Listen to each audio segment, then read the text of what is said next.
perbuatan apa yang dilakukan sampai seperti itu ya. Yang bertanggung jawab tuh si roh jahat. Harusnya roh jahatnya itu masuk ke babi, terus roh jahatnya itu menuntun babi pulang ke kandang gitu harusnya. Tapi ayatnya berbunyi Yesus yang mengizinkan roh dusta atau roh jahat itu masuk ke babi sehingga babi itu masuk ke danau dan mati. Ayatnya berbunyi seperti itu. Anda jangan nafsiri sendiri. Seharusnya roh jahatnya yang nyuruh babinya pulang. Itu kan ngatur roh jahat Anda namanya. Maka Anda sebagai roh jahat, sesama roh jahat tidak boleh saling menfitnah. Nah, dulu roh jahat itu disuruh oleh Yesus masuk ke dalam babi.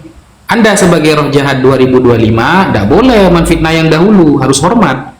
Gitu. Ayatnya berbunyi seperti itu, jangan ditafsir-tafsiri. Ya, jawaban saya udah jelas. Harusnya roh jahatnya itu menuntun babi pulang ke kandang, bukan masuk ke jurang. Jadi yang salah itu roh jahat. Temannya kamu sendiri yang salah? Bukan. Tuh, gimana? Ayatnya itu berbunyi, atas izin Yesus, roh jahat itu bisa masuk ke babi. Karena rohnya ini jahat, kalau nyuruh pulang ke kandang bukan roh jahat, roh baik namanya. Roh baik. Nah, karena disebut dengan roh jahat, namanya kan jahat kan. Kalau di film itu ada bawang merah, bawang putih. Ini yang bawang merah, bukan yang bawang putih, gitu loh. Maka sebab masuknya roh jahat ke dalam babi, babinya tewas. Yang mengizinkan, yang nyuruh siapa? Yesus. Kalau Yesus memasukkan roh baik, yo enak lah. Bukan hanya masuk ke kandang babinya, mungkin babinya juga akan masuk ke gereja setiap hari Minggu. Kalau yang masuk roh baik, nanti ke gereja babinya setiap hari Minggu nyanyi kan, gitu. Berhubung yang masuk roh jahat, akhirnya kecebur ke sungai, matilah dia.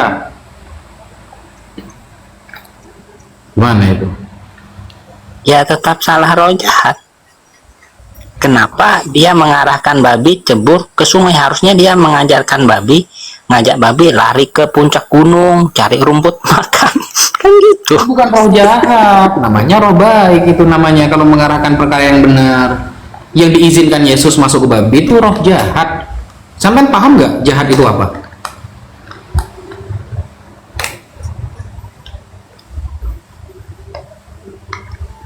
Kalau urusan masuk ke jurang itu bukan jahat atau baik.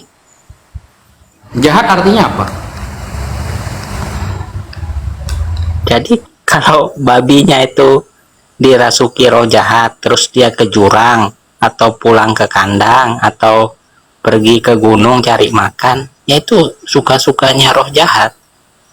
Saya nggak sedang nanya roh jahatnya, itu roh baik namanya. Kalau ngarahin perkara yang benar itu roh baik, bukan roh jahat. Ini yang dimasukkan oleh Yesus ke dalam tubuh babi itu roh jahat. Kamu tahu kan jahat itu artinya apa? Ya.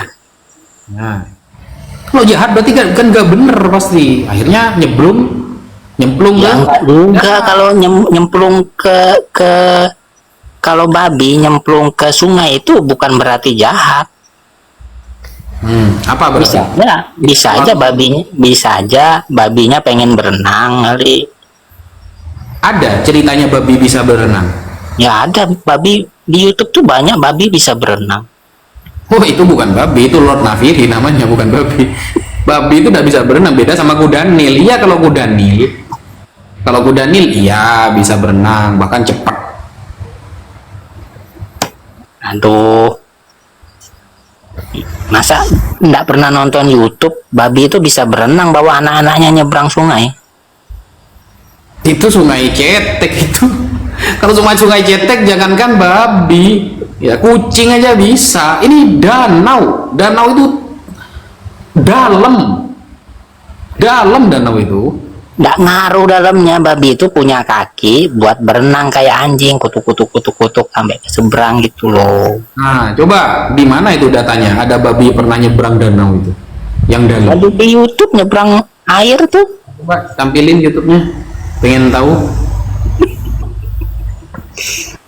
Itu loh, saya sering nonton Discovery itu, lihat babi berenang. Tampain biar netizen percaya semua ada babi pernah nyebrang di danau yang dalam. Coba. Bukan danau, di air, berenang di air. Danau itu bukan air, danau itu api isinya. Iya, berenang di air. Dari tadi saya tuh danau itu apa sih? Danau itu ya air isinya. Gak ada danau ini isinya bakpao, itu udah ada. Yang kita bahas ini memang danau yang isinya air. Ya, ganti topik. Oh, ganti topik. Ya, saya mau nanya nih, kan umat Islam nih kan nabi penutupnya kan Muhammad, Terus? ya kan? Ya, terus? Terus kalau ada nabi penutup Muhammad, terus nabi pembukanya siapa? Nabi Adam. Hah?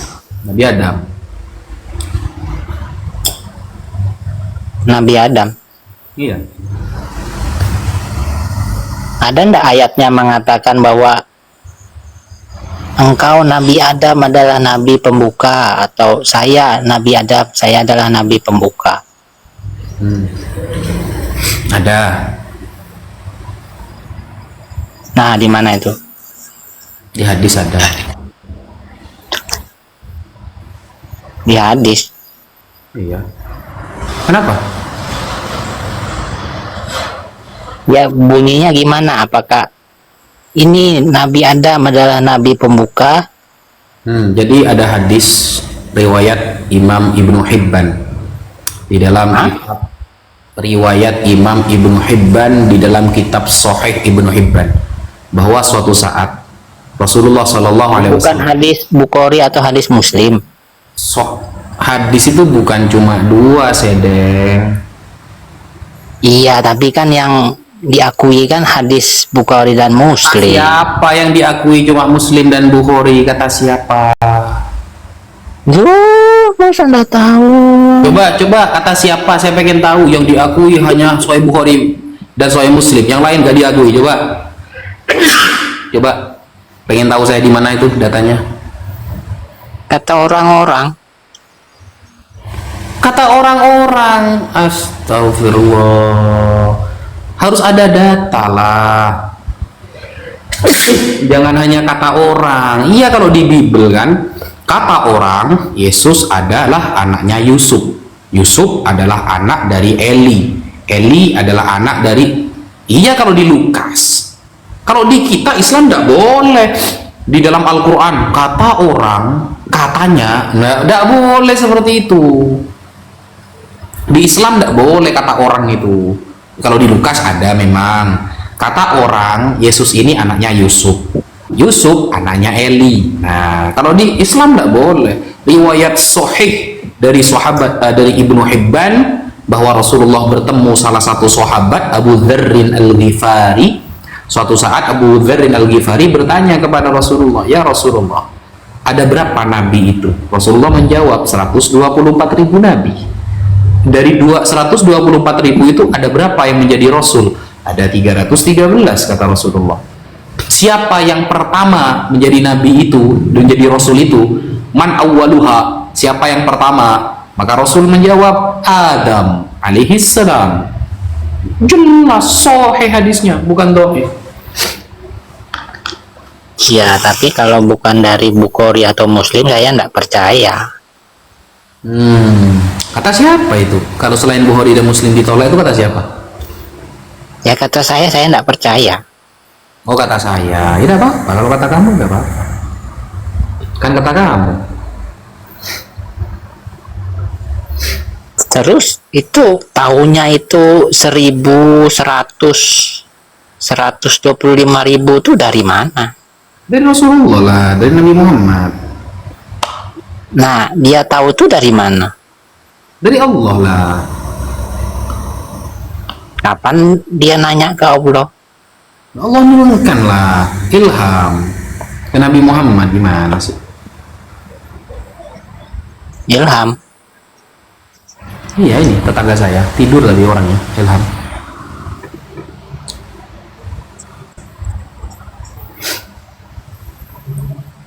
Nih pertanyaan terakhir. Oke. Kan Nabi penutup Muhammad. Kenapa yang datang nanti bukan Nabi Muhammad tapi Isa Al-Masih? Oh iya, jelas itu. Apa gitu? Akhir itu Nabi Isa alaihissalam. Ya, kenapa bukan Muhammad yang turun? Karena oten banyak nanti di akhir zaman. Makanya tugasnya Nabi Isa itu. Kalau Islam sudah selesai. Karena di dunia banyak otennya, makanya yang diturunkan Nabi Isa biar otennya sadar. Gue ini bukan Tuhan seperti lo katakan, anjir. Gitu nanti. Kok jawabannya nggak sesuai konteks ini? Kan jadi hakim adlan kan, hakaman adlan kan begitu, menjadi hakim akan menghakimi nanti bahwa orang-orang yang telah menuhankan dia, yang telah salah persepsi tentang dia, dia akan menjelaskan semuanya nanti di depan para oten-oten laknatullah alaihim, dan dia akan wayaksirus solid. Hadisnya sahih Bukhari Muslim, kamu kan mintanya Bukhari Muslim ya. Dia akan memecahkan salib di dunia, akan dia pecahkan. Maksudnya ajaran tentang salib itu akan dimusnahkan oleh Nabi Isa alaihissalam. Itu hadisnya ada, ayat Qurannya ada nggak? Ada, surah Az-Zukhruf ayat ke-61, innahu la ilmul lis-sa'ah fala tamtarun nabiha. Sungguh datangnya Isa sebelum hari kiamat benar-benar ada, fala tamtarun nabiha, maka jangan sekali-kali kamu ragu tentang dia. Sebagai apa? Hakaman adlan, hakim yang adil, wayaksirus solid, dan akan memecah pemahaman tentang salib, menghancurkan tentang oten-oten yang percaya tentang salib-salib itu, dan wayaktulul khinzir, dan Nabi Isa akan membunuh babi, maksudnya akan mengharamkan makan babi. Jadi Nabi Isa turun untuk ngurusi kamu nanti, Nafiri. Begitu. Kenapa yang turun tuh bukan Muhammad tapi Isa? Tuh, perasaan sudah panjang saya jelasin ini. Kamu kupingnya ditaruh di belakang ya? Ya kan Nabi Muhammad kan dibanggakan, tapi yang turun kok malah Isa nabinya. Oten gitu. Iya, aneh aja. Makanya oten sekarang kan aneh-aneh. Nabi Isa untuk nyembuhin yang aneh-aneh itu.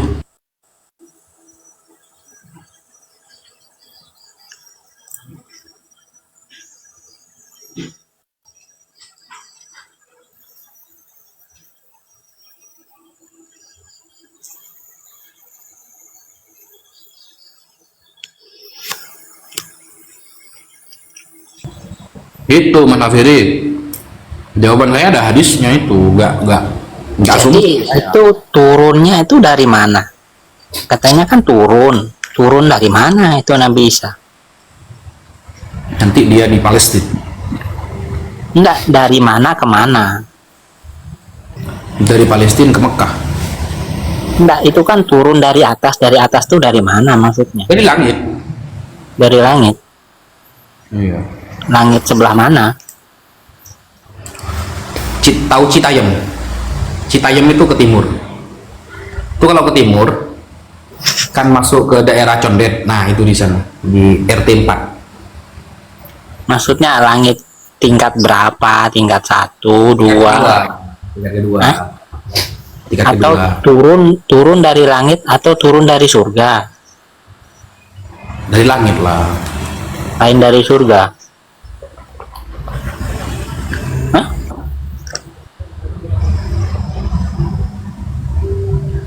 Langit.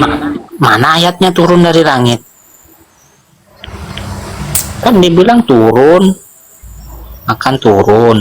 Bisa aja turun dari surga kan? Sama itu apa artinya? Samayin apa artinya? Kalau dalam Ibrani, samayin. Langit. Enggak, langit, Pak. Hah? Emang Beda. bahasa Arab ada samaim? Ibrani, kalau di bahasa Arab samaun. Oh. Tapi kan di situ kan dibilang Isa itu diangkat ke hadirat Allah, berarti di dekat Allah dia. Kehadiran itu jarak atau posisi? Hadirat itu tempat suci. Kehadiran itu bahasa jarak atau derajat?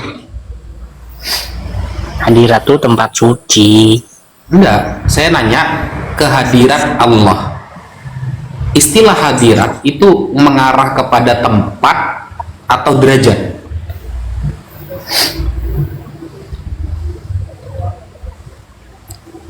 Hadirat itu Para Kalau hadirin dan hadirat gitu. Itu Kalau- itu MC, itu Master of Ceremony, itu para hadirin wal hadirat itu beda, itu Nafiri, bukan itu. kalau versi saya, hadirat itu ya di tempat sucinya Allah. Kata kamu ya. Jadi Isa itu kalau diangkat ke hadirat berarti diangkat ke tempat sucinya Allah. Emangnya Tuhan kamu? Oh iya kan, Tuhan kamu kan ada di surga kan, betul? Nah, sebelum Tuhan menciptakan surga, dia ada di mana berarti?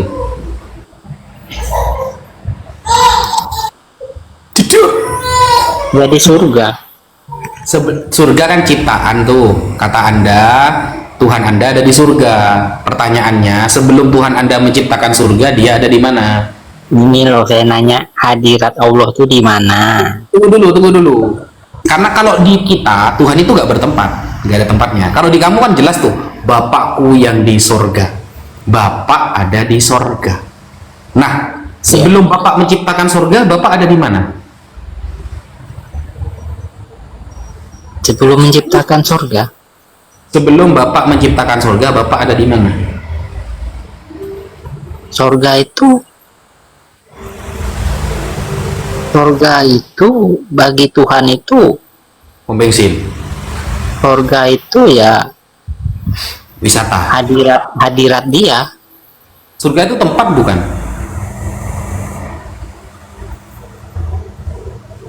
Surga itu tempat bukan? Bapakku ada di surga. Sang Bapak ada di surga. Tempat bukan? Kan tempat. Pertanyaannya, sebelum Bapak menciptakan surga, Bapak di mana? Ya ada di mana-mana. Sebelum menciptakan surga kan belum ada tempat. Kan surga itu termasuk ciptaan yang awal-awal itu. Sebelum ada surga itu bukan diciptakan. Oh, surga itu bukan diciptakan. Terus siapa yang buat surga? Nggak ada yang buat. Langsung ada sendiri, celing gitu. Iya. Waduh, keren. Surga ada sendiri, guys. Celing langsung ada gitu ya. Iya, jadi ketika Tuhan itu ada, maka surga itu ada. Oh. Apakah Tuhan Anda ternyata surga itu sendiri? Iya. Oh, Tuhan Anda surga ternyata. Iya. Ya. Neraka surga Anda, Tuhan Anda kedua berarti? Bukan. Apa? Kalau neraka itu apa? Neraka itu baru diciptakan. Oh, surga gak diciptakan, neraka yang diciptakan gitu. Ya, surga itu tidak diciptakan, neraka diciptakan. Jadi di mana ada Tuhan, di situ ada surga. Apapun makanannya, teh botol sosro minumnya. Jadi ya seperti itu memang. Iya, Tapi itu ada nggak sampean datanya bahwa surga ini gak diciptakan, ada nggak datanya? aslinya emang seperti itu. Iya, dalilnya ada nggak? Surga itu gak diciptakan, ada sendiri gitu. Ya, dalilnya Tuhan diciptakan ada enggak? Saya kan nanya, oh berarti Tuhan Anda itu surga itu sudah ya? Kalau tidak ada dalilnya Tuhan diciptakan, maka tidak ada dalilnya surga diciptakan. Nah, berarti Tuhan Mas Nafiri adalah surga, betul? Betul? Kok surga? Loh, kan kaitannya dengan surga kan? Saya bilang di mana ada Tuhan, di situ ada sorga. Nih, saya baca ya, Kolose 1 nomor 16. Karena di dalam dialah telah diciptakan segala sesuatu. Misalnya, di sorga dan di bumi. Nah, sorga dan bumi ciptaan, kata Kolose 1 ayat 16. Surga ciptaan. Ini yang saya harus percaya kamu atau Kolose? Nah, memahami ayat itu bukan seperti itu. Oh, gimana? Yang ada di dalam sorga itu baru ciptaan. Yang ada di dalam bumi ciptaan. Berarti buminya juga ciptaan. Ini sorganya. Ini surga sama bumi berkaitan loh di ayat ini. Ya, karena yang nulis itu manusia. Oh, yang nulis kitab Anda manusia. Ya, kan itu kan Nabi apa tadi? Yang nulis kitab apa tadi itu? Nabi Luga. Loh, kok ketawa sih? Nabinya siapa? Kan Nabi Luga kalau sekarang kan? Itu yang ayat tadi dibacakan tadi itu Hosea kah? Kok Hosea? Kolose. Hah? Kolose. Kolose. Bukan kloset, kolose, kloset. Ya, jadi Tuhan itu di mana ada Tuhan di situ surga ada gitu. Berarti surga itu adalah Tuhan itu sendiri, betul? Ya nggak juga kayak gitu. Tadi bilang iya, sekarang nggak juga. Gimana ini? Nah, kalau Tuhannya Muslim kan tidak tinggal di sorga ya. Nggak ada tempatnya, nggak bertempat. Terus tinggal di mana? Nggak bertempat, tinggal di mana? Berarti pertanyaannya salah itu. Nggak Berarti bertempat. berarti gentayangan. Kalau gentayangan masih ada tempatnya di ruang sesuatu ruangan bergentayangan, misalnya memutar-mutar di atas air. Nah, kayak roh Allah mengelilingi di atas air. Nah, itu gentayangan. Ada itu ayatnya, kalau roh Allah gentayangan itu ada melayang-layang di atas air. Itu ada tempatnya, berarti di bumi berarti. Ini nggak ada tempatnya. Berarti kayak musafir. Kok musafir? Musafir tempatnya di masjid, terminal. Ada tempatnya musafir. Nggak ada tempat. Belum segala sesuatu ini ada, Allah itu sudah ada. Nggak ada tempat.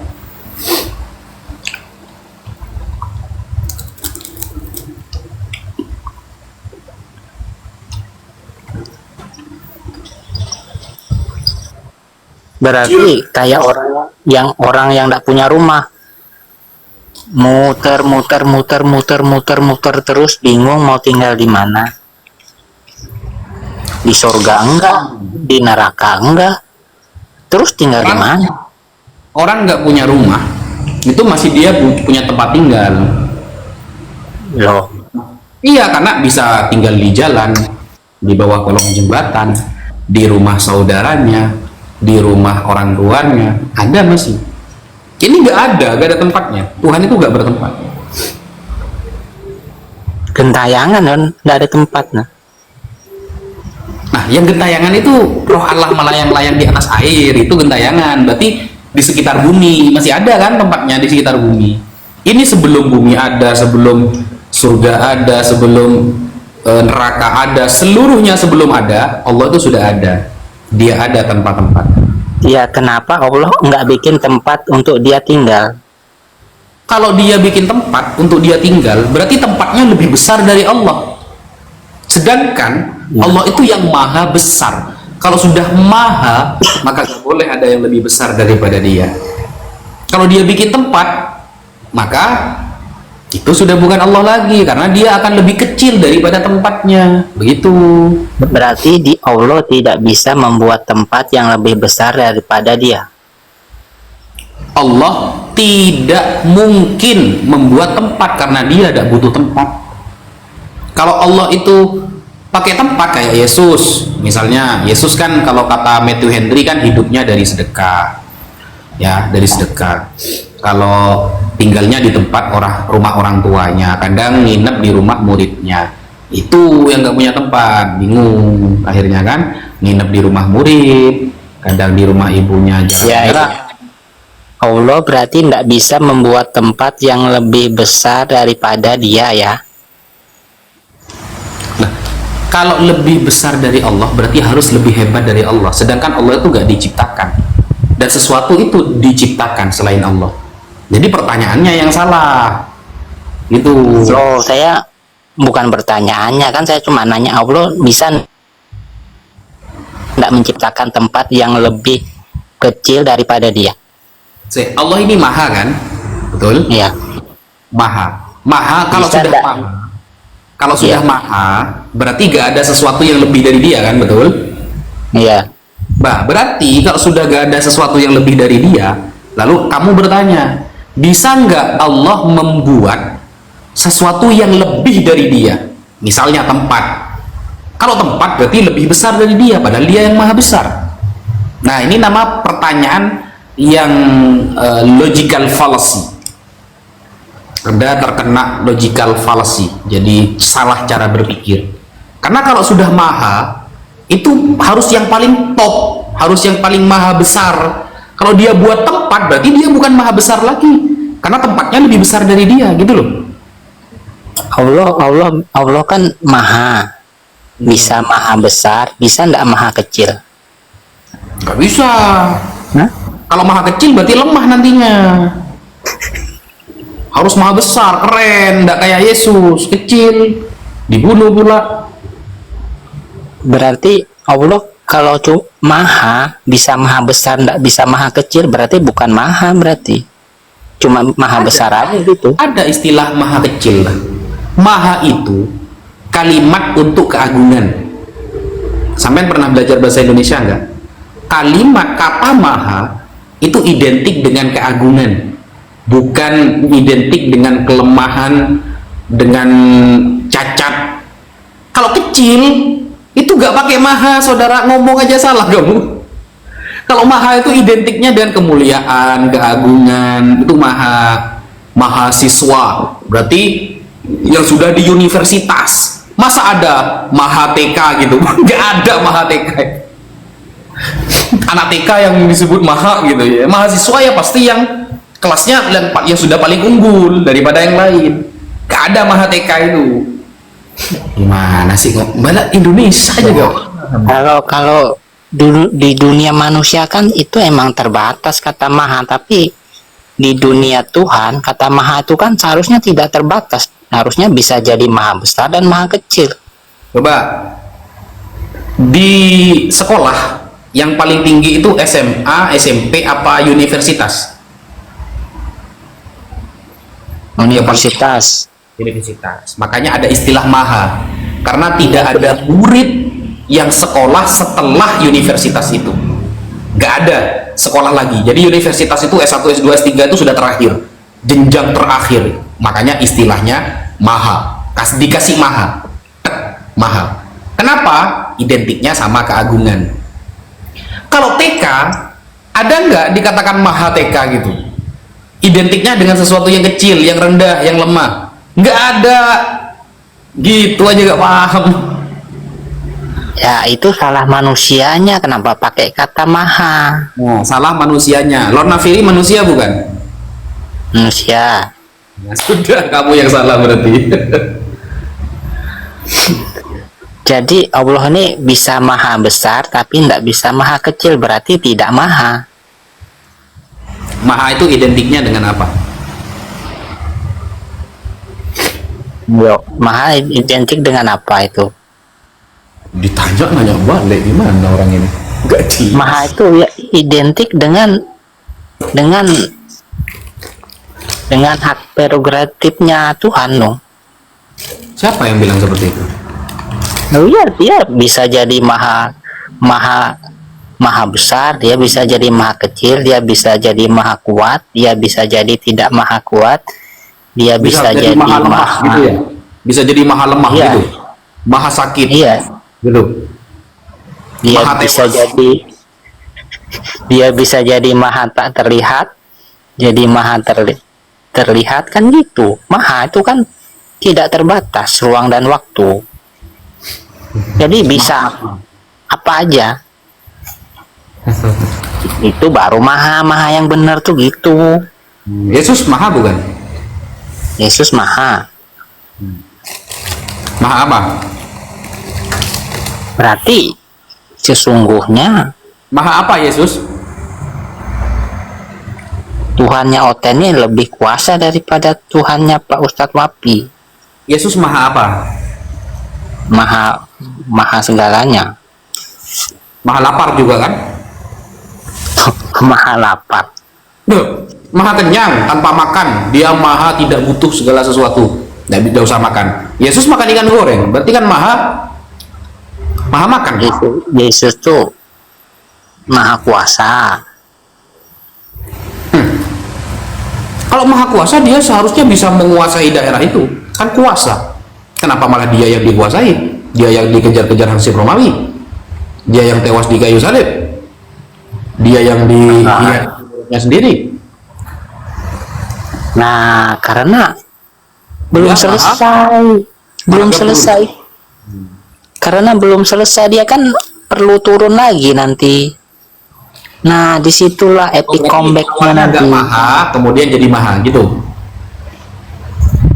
Kayak film India tuh loh, ada epic comeback. Film India. Oh, jadi awalnya lemah, nanti giliran raja terakhir dia langsung kuat, hebat gitu ya? Iya, gitu, epic comeback. Ganti saja namanya, jangan Yesus, Syahrul Khan. Kan nanti kan turun sebagai hakim yang adil. Nah, disitulah dia menunjukkan kemahakuasaannya nanti. Pas turun sebagai hakim yang adil pas hari kiamat untuk mengadili manusia.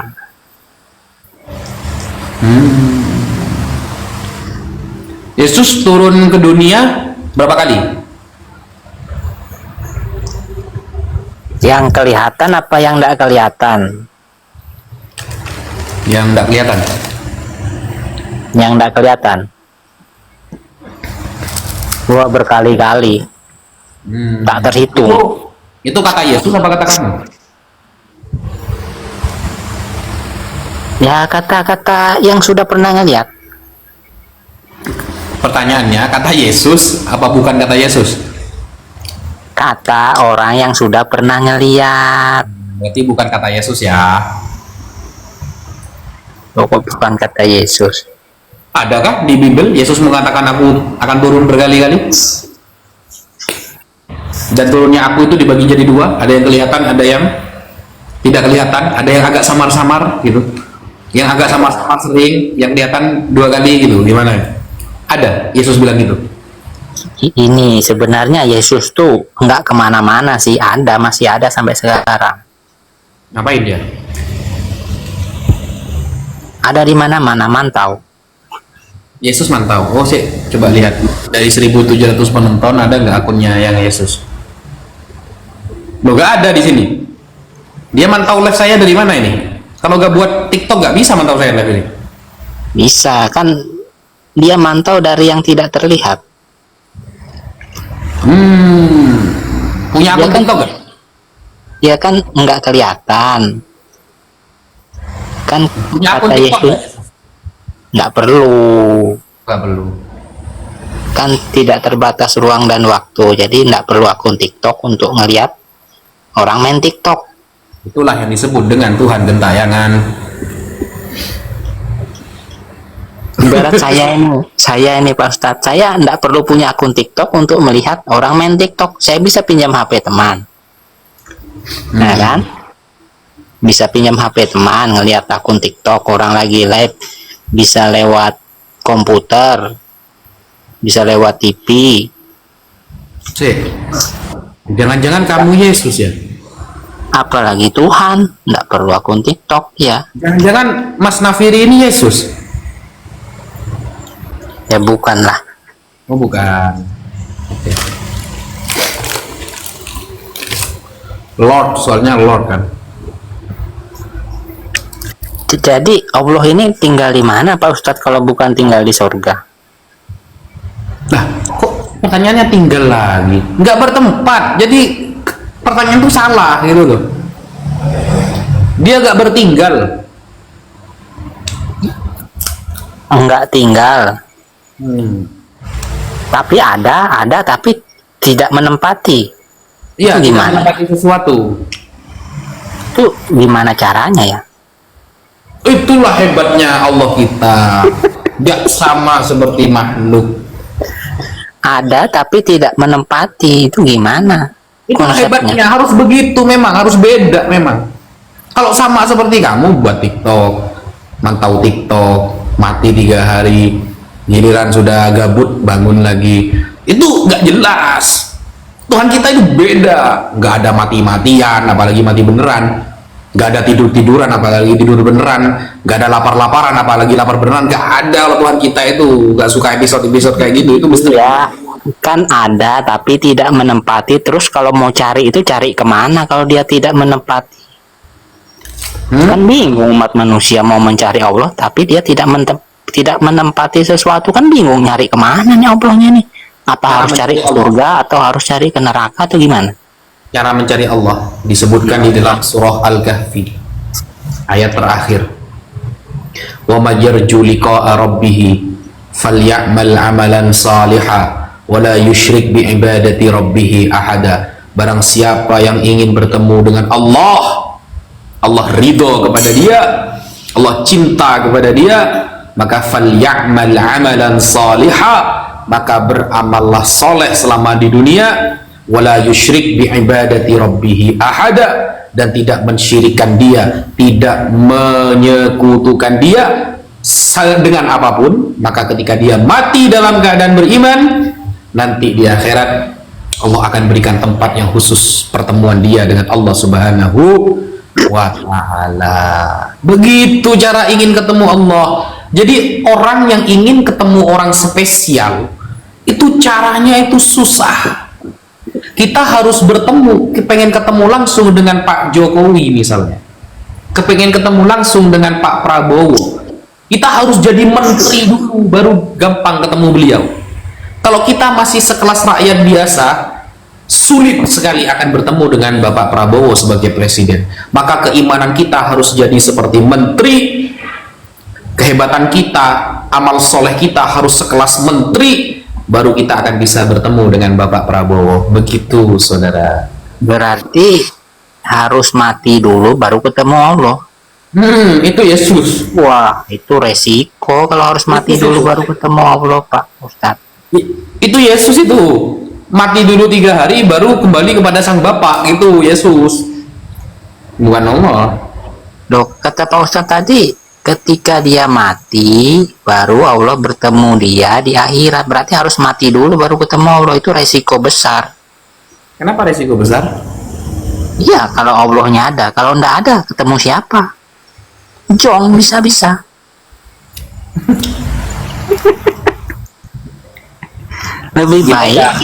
Lebih baik gini Pak Ustadz. Tuhan Anda bisa dilihat nggak?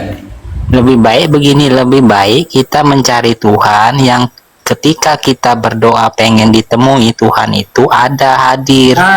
Nggak perlu harus mati. Kalau harus mati dulu itu resiko besar. Iya kalau Tuhannya ada, kalau ndak ada. Nah, coba Bisa Lord balik Nafiri lagi ke Tuhan. menghadirkan Tuhan. Hah? Lord Nafiri bisa nggak menghadirkan Tuhan?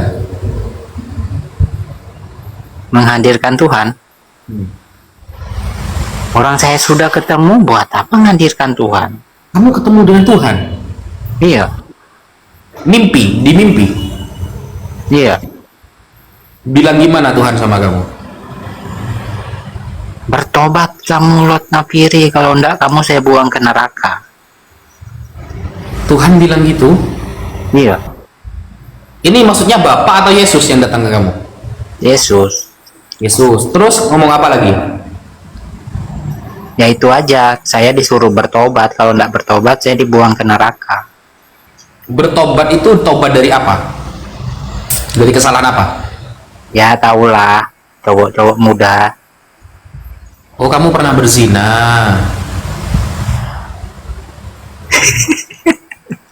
Iya, kamu pernah berzina. Suka penyakit cowok lah umumnya.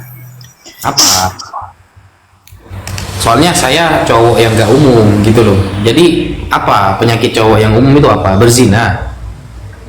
Ke tempat dugem-dugem. Oh, akhirnya gara-gara kamu mesen cewek gitu itu Yesus datang ke mimpi kamu nyuruh tobat gitu. Nah kalau enggak, kamu saya buang ke neraka gitu.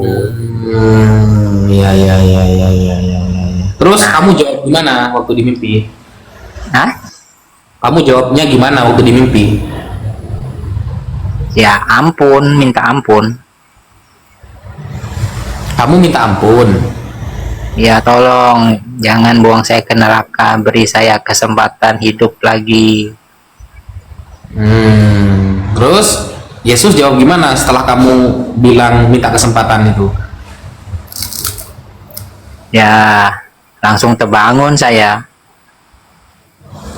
Itu sekali mimpinya. Iya, sekali langsung terbangun. Habis dari bangun, kamu langsung wudhu. Langsung keringat dingin. Oh iya iya iya. Terus kamu mulai proses tobat waktu itu? Nah iya, udah mulai proses tobat. Berangsur-angsur. Sudah mulai rajin lagi ke gereja, rajin ibadah, rajin menjauhkan diri dari yang nakal-nakal gitu. Kamu berapa tahun nakal datang ke dugem sampai tidur sama perempuan itu berapa tahun itu? Sampai pas mimpi Tuhan itu? Bukan cuma kedugem, itu sampai saya belajar ilmu sihir. Kamu belajar ilmu sihir? Iya, sebelumnya itu. Berarti bisa nyihir orang kamu? Dulu, sekarang sudah enggak tobat. Sudah berapa orang yang kamu sihir dulu waktu nakal? Ya enggak tak hitung. Tapi pernah ya, pernah berhasil. Baru mau udah sampai tingkat berapa itu enggak tak lanjutin. Gitu. Karena gini makhluk akhiri, kalau sampai benar-benar bisa sihir, saya coba sekarang.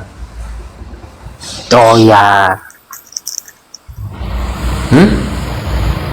Ya iya, coba aja. Ya coba, gimana sekiranya istri saya setuju saya poligami? Coba sihir istri saya. Oh ini mah gampang itu. Ya coba. Pinjam aja duit ke pinjol banyak-banyak. Kok pinjol sih? Iya. Ngapain minjem duit ke pinjol? Hubungannya apa anjir? Ya kasih duitnya ke istri ini. Duit 10 M. Saya mau nikah lagi. Setuju ya? Oke, pasti setuju dia. 10 M. Itu bukan sihir namanya. Saya pengen nyoba sihir kamu. Kalau memang kamu ahli dalam sihir, gimana sekiranya istri saya setuju saya nikah lagi? Gimana? Itu nggak perlu sihir, pakai duit aja sudah luluh. Kalau pakai duit susah. Makanya saya butuh sihir kamu sekarang. Dan saya sudah tobat, no. Ya kalau tobat kan ilmunya masih ada. Sudah hilang, dihapus. Siapa yang hapus? Ya Tuhan hapus. Gimana cara hapus ilmu sihir Tuhan? Berarti kamu 2 kali ketemu Tuhan? Sekali. Nah terus? Waktu itu langsung dicabut ilmu sihir kamu sama Tuhan itu ya? sebelum. Oh, berarti sudah otomatis gitu ya. Ketika ketemu Tuhan, kamu tobat itu otomatis terhapus gitu sihirnya ya. Iya. Soalnya pas saya belajar itu setelah saya belajar lama-lama tuh saya sakit. Sakit. Iya, Terus? sakitnya itu nggak sembuh-sembuh loh. Sudah didoakan pendeta, nggak sembuh juga. Kamu sezaman nggak untuk belajar sihir itu dengan orang yang namanya Walid? Ada dulu Walid juga belajar kayak gituan. Jadi kamu sezaman nggak belajar sihirnya dengan Walid? Wah, nggak kenal ya. Nggak kenal. Ada terkenal juga belajar kayak gituan juga, Walid namanya. Walid, Iya. bukannya itu kayak film Walid itu ya, yang lagi viral tuh ya? Itu cerita beneran yang difilmkan. Iya, itu film yang lagi viral itu kan, yang berjenggot-jenggot itu kan. Iya, nama lengkapnya Walid Dewi Nak Boleh gitu, nama lengkapnya itu. Film yang di demo di Aceh tuh kan. Iya, itu. Sezaman nggak dengan itu kamu belajar sihirnya? Ya beda lah. Oh, beda. Itu kan wajahnya Walid kayak Yesus itu. Bukan, itu mirip Datuk Maringgi malahan. Oh iya kah? Iya.